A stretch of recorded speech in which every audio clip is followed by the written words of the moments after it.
Thanks, Rita. Hello, you're watching Wales Today. I'm Nick Savini. The headlines. 2 men are charged with a number of historical sexual offences against children at this former assessment centre in Abergavenny. Gwent police have been investigating reports of abuse dating from the 1970s to the 90s. We'll have the details. Also tonight. A £20 million investment to secure the future for the next 40 years. New funding for the port of Fishguard is welcomed. We were able to bring some other ships into Fishguard, but it was quite a struggle to do that. So this really adds to the resilience that Stena Line ports have. We can bring vessels in, change vessels around. Jailed for burning down a homeless shelter, but a judge questions why Lee Jakes wasn't charged with a more serious offence.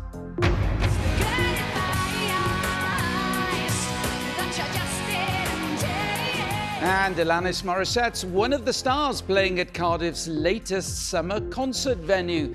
But some residents are not happy. And yet we have not had a heritage impact assessment, noise levels for the old people living in Nazareth House and Hope Court. And they're even more anxious in some ways because they're elderly.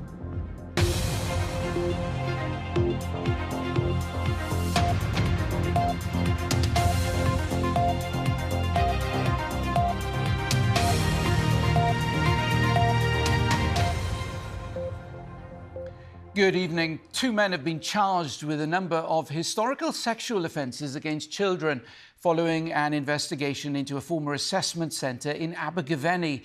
A 69-year-old man from Rhondda and Taf and a 65-year-old man from Blaenau Gwent have been charged with 45 offences between them. Well, our reporter Lucy Vladev is at Gwent Police Headquarters for us this evening. So, Lucy, what more can you tell us? Well, these charges are part of a police operation known as Operation Spinney, which is looking into non-recent child sexual exploitation at the former Coed Glass Assessment Centre in Abergavenny between the 1970s and the 1990s. That centre shut in 1995 and has since been demolished. Now, we know 69-year-old Angus Riddell has been charged with 38 offences. Those are 3 counts of indecent assault of a girl under the age of 16, 1 count of attempted indecent assault of a girl under the age of 16, 14 counts of indecent assault of a boy under the age of 14, and 20 counts of assault or neglect of children and young people. We also know a 65-year-old Robin Griffiths has been charged with 7 counts of indecent assault against a boy under the age of 14. And we have had a statement from the police. Yes, Gwent Police say this is part of a long-running investigation alongside the Crown Prosecution Service and local authorities. They say that they're committed to getting justice for the victims and that they continue to support them alongside the help of specialists. And they've also asked people not to speculate online while the investigation continues. Meanwhile, the 2 men have been bailed. They are due to appear at Newport Magistrates Court on the 3rd of July. OK, Lucy Vladev at Gwent Police Headquarters, thank you very much indeed. The ferry operator Stena Line has announced a multi-million-pound investment which it says will secure the future of the port of Fishguard for the next 40 years. A new connecting structure will be built to improve access for vehicles getting on and off vessels. It's been seen as a vote of confidence in the port after the company scrapped similar plans back in 2018. Alex Schofield reports. There's been a ferry service between Fishguard and the Republic of Ireland for over 100 years. Stena Line operates a twice-daily service to Rosslea and provides a vital link for trade and freight between Wales and Ireland. In 2018, there was concern when the company cancelled plans for a new link span, the bridge that allows lorries and cars to move to and from the ferry. But last year, Fishguard provided extra sailings when the port of Holyhead was closed after being damaged during Storm Dara. Stena Line has now confirmed its intention to build a new link span at a cost of between £15 and £20 million. It'll offer many things. First of all, because the structure is a lot bigger, in essence it means that in future we can fit any size of ferry onto this berth, which we don't have that flexibility. As is shown in Doonstore Dama and the issues up in Holyhead, we were able to bring some other ships into Fishguard, but it was quite a struggle to do that. So this really adds to the resilience that Stena Line ports have. We can bring vessels in, change vessels around. It's a commitment really for the next 30, 40 years that we have the infrastructure now to take this port to wherever the business now takes us. This link span behind me has been here since the 1970s. The plan is to demolish it and build a new modern structure that can accommodate two-way traffic. Haulage companies have welcomed the news. The announcement that Fishguard Port is to get a new link span has been described as a game changer by one local firm. If there's a problem with the ferry engine-wise or has to go to dry dock, they can bring in another ferry. Likewise, if there was something to happen at another ferry terminal, another ferry company could perhaps come into Fishguard as well. And a two-way traffic on and off the ferries going to speed up loading and unloading. One local councillor who's followed the fortunes of the port closely says the announcement by Stena Line is a huge boost for the area. With an investment like this, I'm hoping that the workforce will increase, that there will be opportunities for the harbour, especially for our young people. We're desperate to keep our young people in this area, as a lot of coastal areas are. Fishguard, like many rural towns, has faced challenging economic times in recent years. The owner of an historic pub in the centre of town told me the port plays a critical role in the success of local businesses. The town seems to be really benefiting from Stena, and it's improved a lot in the last 10 years. Obviously, a lot of jobs will be created, which is great. It's important with that.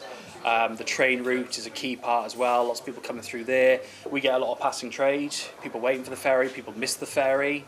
And having to stay the night, all those little things help, So, yeah, I can only see it as a good thing. A consultation on the new link span will now be held and building work is likely to begin next year.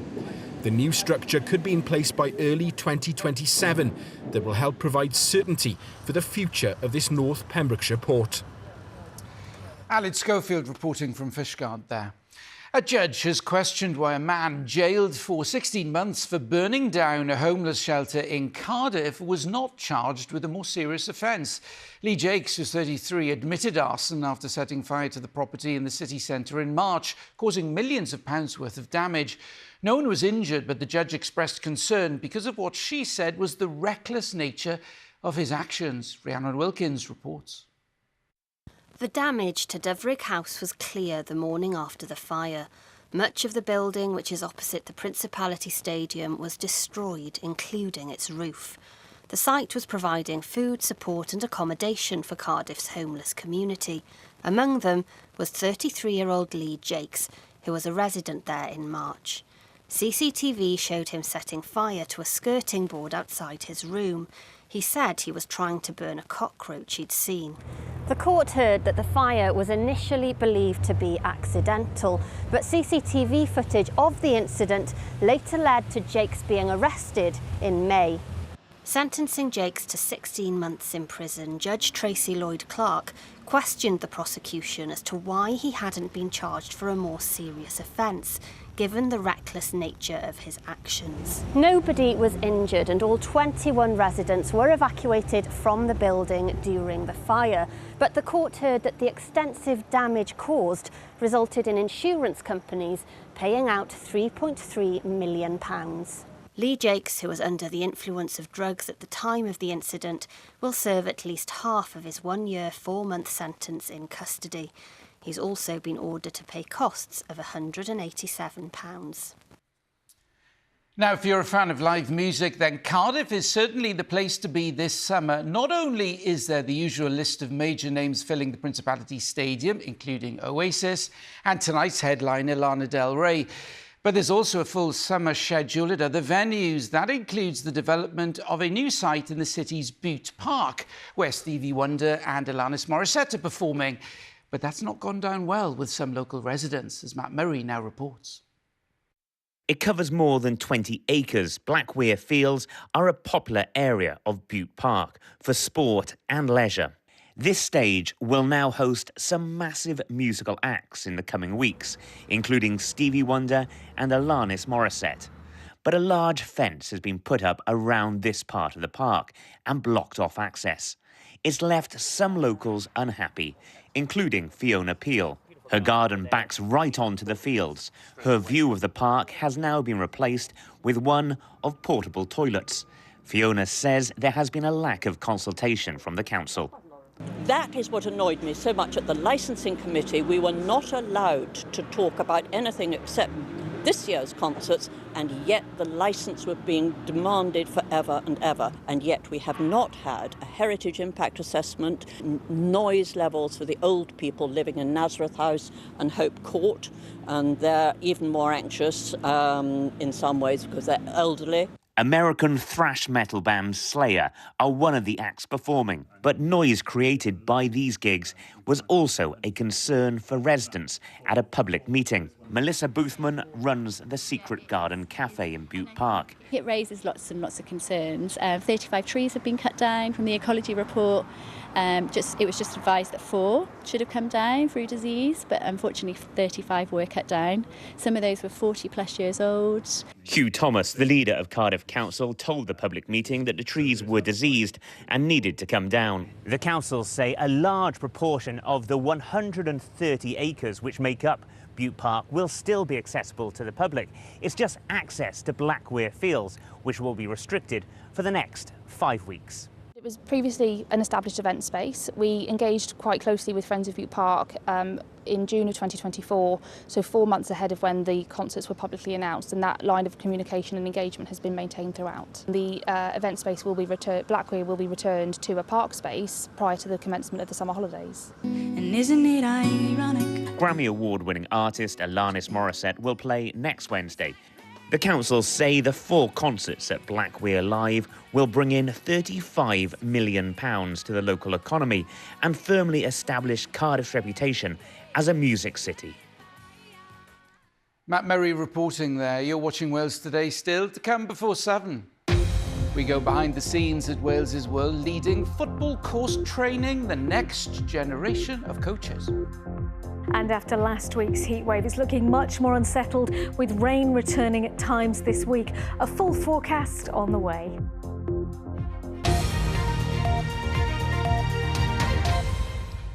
As the situation in the Middle East intensifies, Plaid Cymru says MPs should have the opportunity to veto any plans for UK military involvement.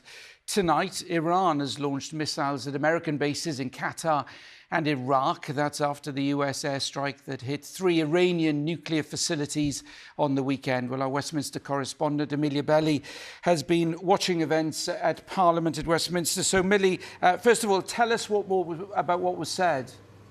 Well, Nick, as you mentioned, that situation, while David Lammy was speaking in the chamber, has been escalating, even as recently as tonight. And this shows just how fast-moving this situation is, as does the fact that the USA attacked those Iranian nuclear sites over the weekend.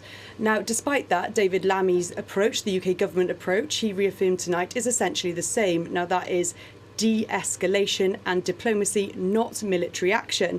While he's had tough words for the Iranian government, effectively saying that they've broken an international agreement to limit their nuclear programs, he also refused to endorse Iranian regime change, something US President and close ally Donald Trump has floated, and that the Iranian government, Israeli government, has endorsed. And he didn't go further either tonight on whether the UK would join the USA if there were any further action, whether that's a military operation or even just allowing the USA to use UK military bases, despite MPs pushing him hard. And they did do that. MPs have been putting on that pressure, albeit in different directions. The Conservatives and Reform would like to see the UK Labour government endorse that USA-Israeli approach, that military action. Plaid Cymru leader Rhun ap Iorwerth, on the other hand, calling, as you said earlier, for that vote that MPs should have on any military action and a potential veto. Now, that's a call that's also been backed by the Lib Dems, who say that their justification for that is that they want to avoid the UK being brought into any further war in the Middle East. And Millie, what else did we learn?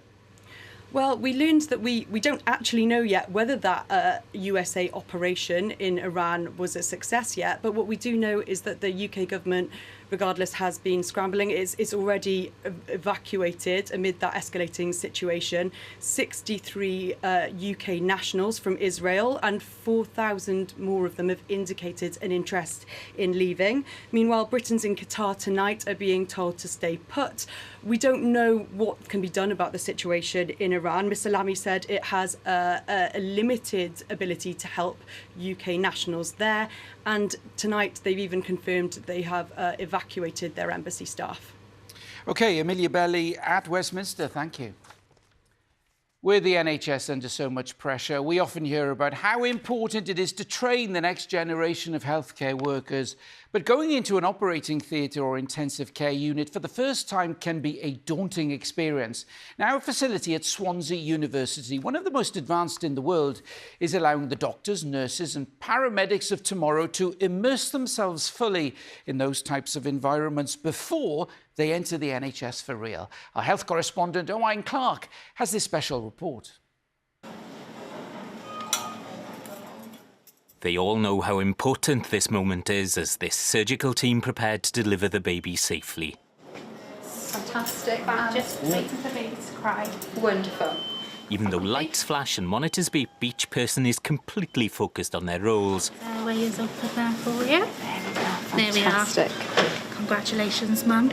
So much so, it appears everybody's forgotten that mother and baby are medical models, because this is a training exercise in one of the most advanced healthcare simulation centres in the world at Swansea University. You get so immersed in it, you get so into it, you forget that you're not even out in practice. So to all intents and purposes, that is a baby in your hands? That is a baby in our hands, and we are very protective of that baby in our hands. From the patient on the operating bed to the real operating instruments on the table to the images from a real hospital on the walls behind me, this is about giving the students an experience as close to reality as possible. We are the largest installation of immersive world technology currently globally. I know other centres in Wales tend to have 1 or 2 of these rooms. We have 11, which means that we can do mass training, not only with our core students, but with our health board partners, with industry. You can start the scenario when you're ready. The scale of the centre, which incorporates this main site in Swansea along with a smaller one in Carmarthen, means all sorts of scenarios can be simulated. Here, student paramedics are tending to a rugby player injured on a pitch. So you've got this mouth guard in, pal. I'm just going to take this out your mouth, OK? We're worried about a spinal injury, so we've gone through immobilising, using a collar. I'm just going to start to squeeze this under you, pal, OK? Amazing. This one we could sort of put fresh grass into the room. So they could smell the grass even? They could smell the grass. As soon as they enter that room, they realise the smell of the grass is there. They're on a rugby pitch. We can lower the temperature so it's cold, so they run on into the wind of a stadium. So we really sort of heighten their senses to make them realise that they're there.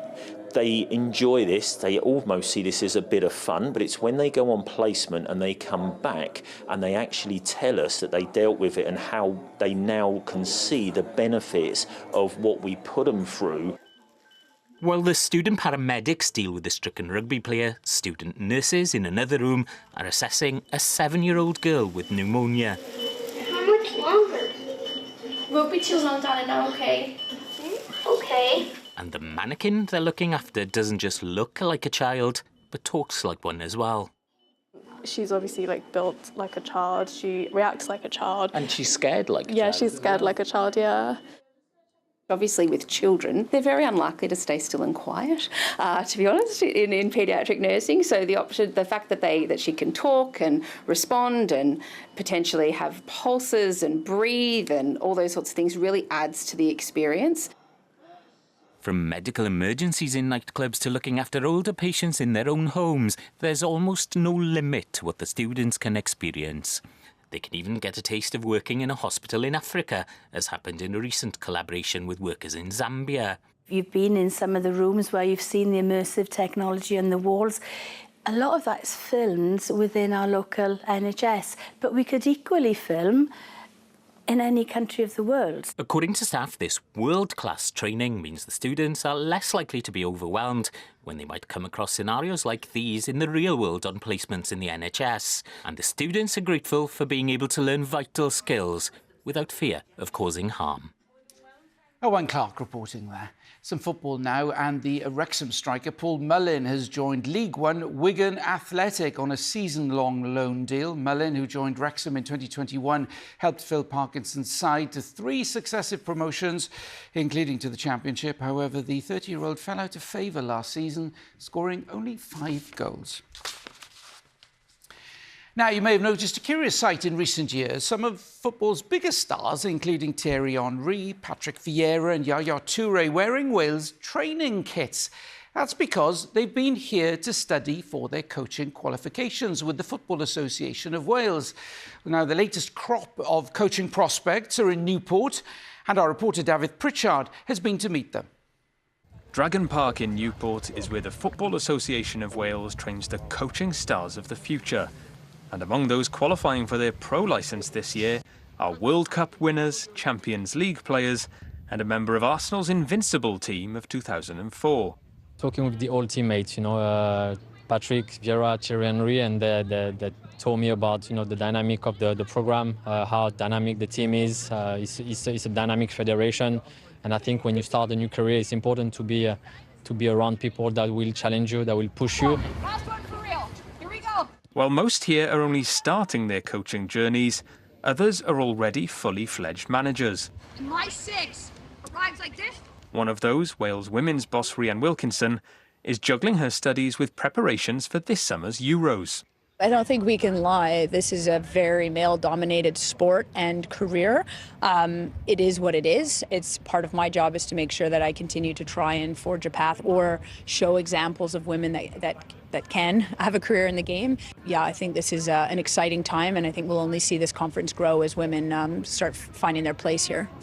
A list of this course's graduates reads like a footballing hall of fame, with alumni including greats of the game such as Thierry Henry, Yaya Toure and Mikel Arteta. The coaching stars of the future are put through their paces with practical sessions here at Dragon Park in Newport, while their theory and presenting skills are put to the test at the nearby Celtic Manor. Tasks here range from virtual reality tactical challenges to presentations on subjects ranging from German football to the winning culture of New Zealand rugby. I want my teams to resemble who I am. Then at the National Coaching Conference, guest speakers include Wales men's boss Craig Bellamy and an icon of the women's game, 2-time World Cup champion Brandy Chastain. I have known and been an acquaintance of Rhian Wilkinson, who is the women's coach for Wales, and to be invited by her and David Adams as a representative of women's football globally, and I'm thrilled to be able to share the stories that I've had with the U.S. women's national team and the development of women's soccer and why it's important for our young girls and women to participate. For the wingback to come and get us here or here. Inspired by some true greats of the game, the coach's time here is almost done. And for the man overseeing the course, it's time to start thinking about the next batch. I think we're getting 600 applicants for our A licence, and like I said, huge numbers applying for our pro licence. So I think year on year it just gathers more momentum. I think the weekend event like the National Coaches Conference, it also helps to showcase Wales as a world-class coaching nation. A huge summer awaits at Euro 2025. And with all this coaching talent passing through, Wales is set up to be a footballing hotbed for years to come. And you can find out more about the coaching setup on BBC Sounds now. The programme is also available on BBC Radio 5 Live at 9 o'clock tonight. Right, let's get the weather forecast. Sue is here. Hi, Sue. How's it looking? Nick, thanks very much. Well, much of Wales ended last week with a heat wave. Temperatures widely reaching in the high 20s, 30 Celsius in Cardiff.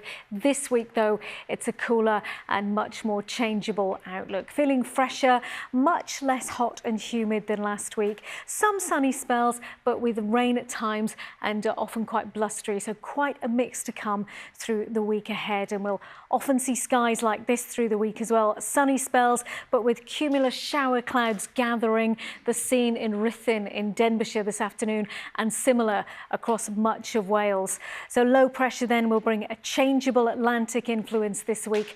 Tonight, this next system moves in, spells of rain moving from west to east, close isobars indicating freshening westerly winds as well.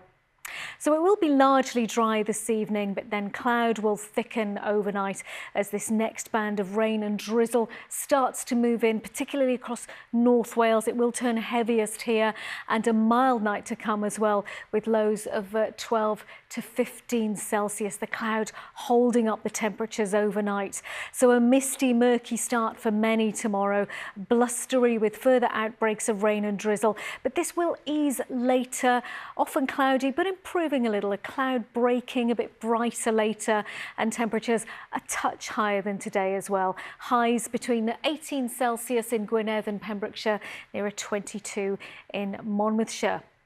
For Wednesday then, it's a mix of sunny spells and showers, thicker cloud at times, and winds turn more southwesterly, lighter too. So a warmer day, higher humidity, temperatures back in the low to mid-20s for border counties, a little fresher in the high teens along the west coast.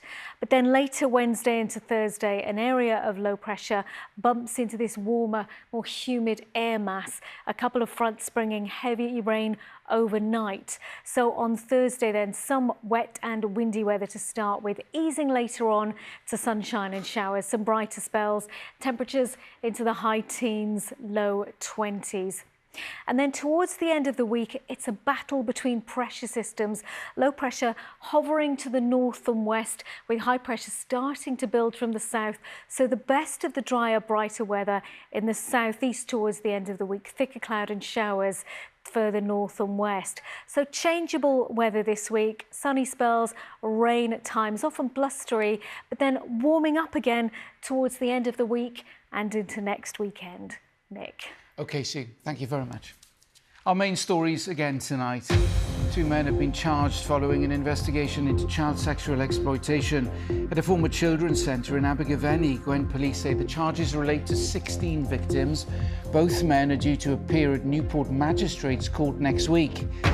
And Stena has confirmed it plans to invest up to £20 million to upgrade Fishguard port. The money will go towards a new bridge to allow vehicles to move on and off a ferry. It's hoped building work will begin next year. Fishguard Port is one of the assets that actually Stena Port own, so we've always been committed to it. But what this really does now is it brings us right up to date. It's a commitment really for the next 30, 40 years that we have the infrastructure now to take this port to wherever the business now takes us. And that is Wales Today. Thanks for watching. Have a good evening.